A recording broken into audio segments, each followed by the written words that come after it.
ઉપવાસ કે ફરાળમાં ફરાળી દાલ બાટીનો ચટાકો મળી જાય તો લોકો હવે આંગળા ચાટીને ખાશે. વિડીયોમાં બતાવેલી રીતથી દાલ, બાટી અને ચટણી બનાવશો તો હંમેશા પરફેક્ટ જ બનશે. જો વિડીયો પસંદ આવે તો લાઈક આપી રૂપલ્સ ટેસ્ટી ટ્રીટ્સને સબસ્ક્રાઇબ કરવાનું બિલકુલ ના ભૂલશો. Happy cooking, enjoy eating. સૌથી પહેલા ફરાળી દાળ બનાવવા માટે આપણે અડધો કપ જેટલો મોરૈયો લીધો છે. તેને બાઉલમાં લઈ અને 2 થી 3 વખત ધોઈ લઈએ, જેથી કોઈ ડસ્ટ કે કચરો હોય તો તે નીકળી જાય. એક મીડિયમ સાઇઝનું બટેટું લીધું છે, જેની છાલ કાઢી લીધી છે ને સમારી લઈએ. બટેટાને આપણે બાઉલમાં લઈએ.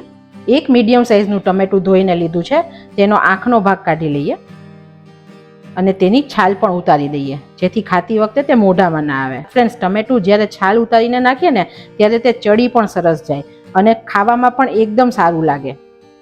ટમેટાને પણ આપણે સમારી લઈએ. આ ત્રણેય વસ્તુને આપણે કુકરમાં લઈએ. હવે વારો આવે છે કે આપણે પાણી કેટલું એડ કરવાનું. તો આપણે અડધો કપ મોરૈયો લીધો છે, તેની સામે આપણે 1 કપ જેટલું પાણી એડ કરીએ છીએ. થોડું વધારે ફ્રેન્ડ્સ થશે તોય કંઈ વાંધો નથી, બીજું પણ આપણે થોડું પાણી ઉમેરીએ છીએ. હવે દાળ સરસ ફ્લેવરફુલ બને તેની માટે આપણે 1 તમાલપત્ર એડ કરીએ, 1 તજનો ટુકડો એડ કરીએ, 1/4 ચમચી જેટલું સિંધાલું મીઠું એડ કરીએ. હવે ફ્રેન્ડ્સ, બધા ઘરોમાં ઉપવાસમાં અલગ અલગ વસ્તુ ખવાય છે.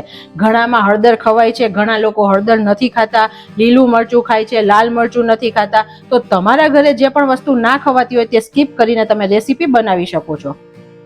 1/4 ચમચી જેટલી હળદર એડ કરીએ. આ બધી વસ્તુને આપણે એકવાર મિક્સ કરીએ. તમને થોડું પાણી ઓછું લાગે તો હજી બીજું થોડું પાણી પ્લસ કરી શકો છો. હવે મીડિયમ ગેસની ફ્લેમે કુકરનું ઢાંકણ બંધ કરી અને 3 થી 4 વિસલ થવા દઈએ. કુકર આપણું ઠંડુ થાય છે ત્યાં સુધી આપણે બાટીની તૈયારી કરીએ. અત્યારે બાટી બનાવવા માટે 1 કપ જેટલો રાજગરાનો લોટ લીધો છે. રાજગરાના 2 પ્રકારના લોટ આવે છે ફ્રેન્ડ્સ. એક થોડો જાડો આવે છે, જેમાંથી શીરો વગેરે બને છે, અને આ આપણે રોટલી, પરોઠા, પૂરી માટે જે વાપરીએ તે ઝીણો લોટ છે. તો હંમેશા બાટી માટે આ ઝીણા લોટનો ઉપયોગ કરશું. અને ગ્રામમાં જોઈએ તો 120 ગ્રામ જેટલો રાજગરાનો લોટ છે. લોટને આપણે એક મોટા વાસણમાં લઈએ. તેની અંદર મસાલિયાની 1 ચમચી જેટલું જીરું એડ કરીએ. ફ્રેન્ડ્સ, જ્યારે આપણે ઉપવાસ માટે કોઈ વસ્તુ બનાવીએ છીએ ત્યારે બધા મસાલા, તેલ અને ઘી બધું આપણે ચોખ્ખું વાપરવાનું છે. અડધી ચમચી જેટલું સિંધાલું મીઠું એડ કરીએ. હવે બાટીમાં પણ બિલકુલ ફિકાસ ના લાગે અને એકદમ મસ્ત ટેસ્ટી બને તેની માટે 1/4 ચમચી જેટલું લાલ મરચું એડ કરીએ. હવે બાટી એકદમ ખસ્તી બને તેની માટે આપણે 1 ચમચી જેટલું ઘી એડ કરીએ છીએ. બાટીમાં સરસ બાઇન્ડિંગ આવે તેની માટે આપણે 1 કાચું બટેટું એડ કરીએ છીએ. બટેટામાં સ્ટાર્ચનું પ્રમાણ હોય છે તો બાઇન્ડિંગ એકદમ સરસ મળશે અને બાટી ક્રિસ્પી પણ બનશે ઉપરથી. આને આપણે મોટું મોટું છીણ નથી કરવાનું. આપણે જે ચીઝ છીણવાની ખમણી હોય તેનાથી છીણ કરવાનું, જેથી તે એકદમ સરસ મિક્સ થઈ જાય. 2 પિંચ જેટલો મરી પાવડર એડ કરીએ. હવે આ બધી વસ્તુને આપણે મિક્સ કરીએ. ફ્રેન્ડ્સ, આપણને એમ થાય કે એક દિવસ ઉપવાસ કરવો તેમાં શું વાનગી બનાવીને ખાવી, પણ જ્યારે એક દિવસનો ઉપવાસ એકટાણું હોય ને ત્યારે આપણે નોર્મલ ફરાળ કરીએ તો વાંધો નથી, પણ જ્યારે આપણે 4.5 મહિનાના એકટાણા કરીએ છીએ, બહુ લાંબો ટાઈમ માટે એકટાણા કરીએ છીએ ને, તો ક્યારેક આપણને પણ અલગ અલગ વસ્તુ ખાવાનું મન થાય. તો એવા ટાઈમે આ બધા બેસ્ટ ઓપ્શન છે. અને એમ પણ ફ્રેન્ડ્સ, તમે જ્યારે બાળકોને ઉપવાસ કરાવો ને તો બાળકોને થોડું ઇન્ટરેસ્ટિંગ ખાવાનું આપીએ ને, આપણે મોરૈયોને શાક આપીએ, એનાથી અલગ રીતની વસ્તુ બનાવીને આપશું ને તો એમને બહુ જ ભાવશે. આપણો બધો મસાલો સરસ લોટમાં મિક્સ થઈ જવો જોઈએ. બાઇન્ડિંગ વધારે પડતું બટેટાનું જે પાણી હોય તેનાથી આવી જ ગયું છે. હવે જરૂર પ્રમાણે થોડું પાણી એડ કરી લાસ્ટમાં હું તમને કહું કે મેં કેટલું પાણી વાપર્યું.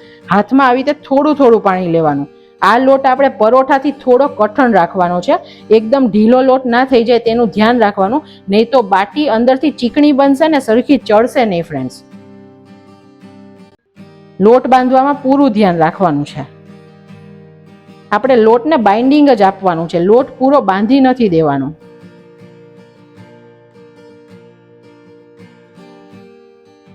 હવે આપણો બાટીનો લોટ બંધાઈ ગયો છે અને આપણે આવો કઠણ લોટ રાખ્યો છે. એકદમ વધારે નરમ લોટ નથી કર્યો. અને મેં અડધો કપ પાણી લીધું તો એમાંથી હાર્ડલી 4 થી 5 ચમચી પાણી જ વાપર્યું છે. હવે લોટમાંથી આપણે બાટી વાળીએ. આપણો હાથને થોડો ઘી વાળો કરી લઈએ. હવે થોડો પોર્શન લઈએ. અત્યારે આપણે બાટી એકદમ જલ્દી ઇન્સ્ટન્ટ એકદમ સરસ ચડે તેની માટે અપમ પેનમાં બનાવવાના છીએ. તો અપમ પેનનું મોલ્ડ જેટલું હોય તે પ્રમાણે તમારે બાટીની સાઈઝ વાળવાની.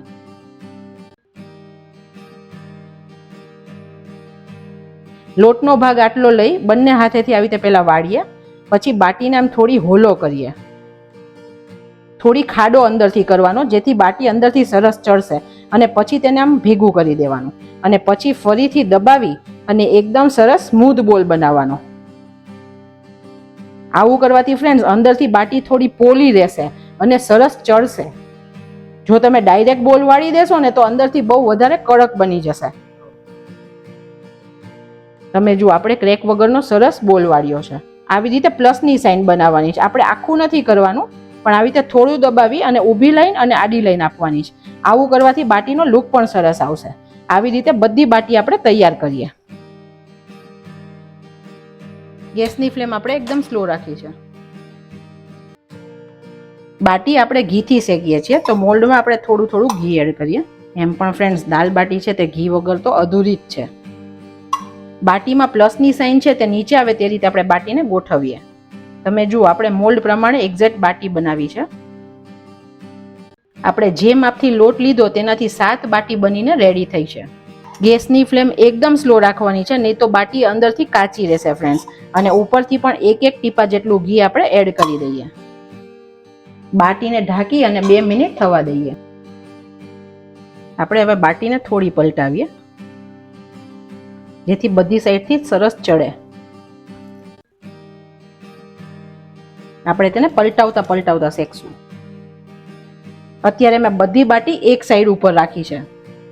આપણે બાટીને ગોલ્ડન કલરની કરવાની છે, અને વચ્ચેની જે થતી જાય ને ફ્રેન્ડ્સ તેને કાઢી લેવાની, કેમ કે વચ્ચે તાપ સરખો લાગે તો બાટી પહેલા થતી જશે. અને તમે જુઓ એકદમ મસ્ત બાટી બની છે, અને સુગંધ તો ફ્રેન્ડ્સ અત્યારે એટલી મસ્ત રસોડામાં આવે છે, અને સરસ ક્રેક્સ પણ આવી છે. તો બાટી આપણી પરફેક્ટ બની છે.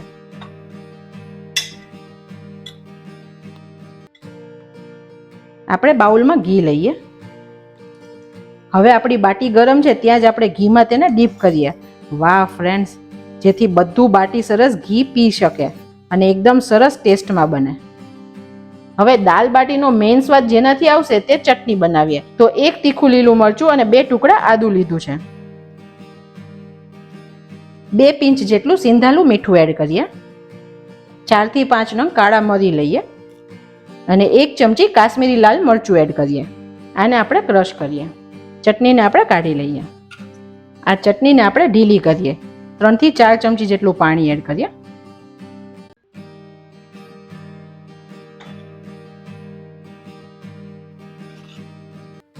ચટાકેદાર ચટણી તૈયાર થઈ ગઈ છે. હવે આપણે ટેસ્ટી દાળ બનાવીએ. કુકર પણ આપણું ઠંડુ થઈ ગયું છે. આપણે ખોલી લઈએ. તમાલપત્ર કાઢી લઈએ અને તજનો ટુકડો પણ કાઢી લઈએ. એકવાર બધું સરસ મિક્સ કરી દઈએ. અત્યારે તમને ઠીક લાગે છે. આ અત્યારે આપણે દાળનું ટેક્સચર આપી રહ્યા છીએ ફ્રેન્ડ્સ. આપણે શાકભાજી મેસરથી તેને થોડું મેશ કરી દઈએ જેથી બટેટા સરસ મેશ થઈ જાય. હવે 1.5 કપ જેટલું પાણી એડ કરીએ અને બ્લેન્ડરથી આપણે એકવાર બ્લેન્ડ કરીએ જેથી ટેક્સચર એકદમ સરસ આવી જશે. હવે આપણે દાળનો વઘાર કરીએ. તેની માટે એક નોનસ્ટિક પેન લીધું છે અને 2 ચમચી તેલ એડ કરીએ અને 2 ચમચી જેટલું ઘી એડ કરીએ. દાલ બાટીની દાળમાં ઘીનો સ્વાદ એકદમ મસ્ત લાગે છે.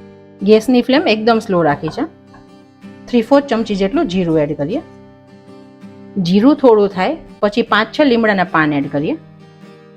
2 સૂકા લાલ મરચાં એડ કરીએ.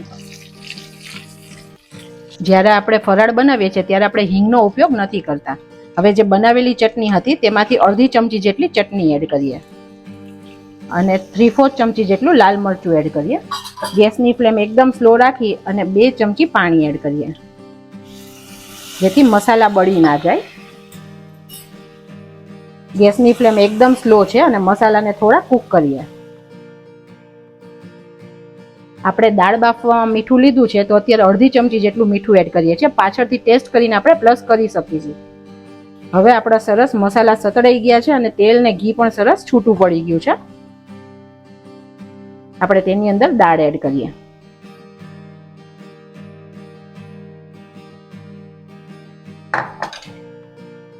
ને બધું સરસ મિક્સ કરીએ એકવાર.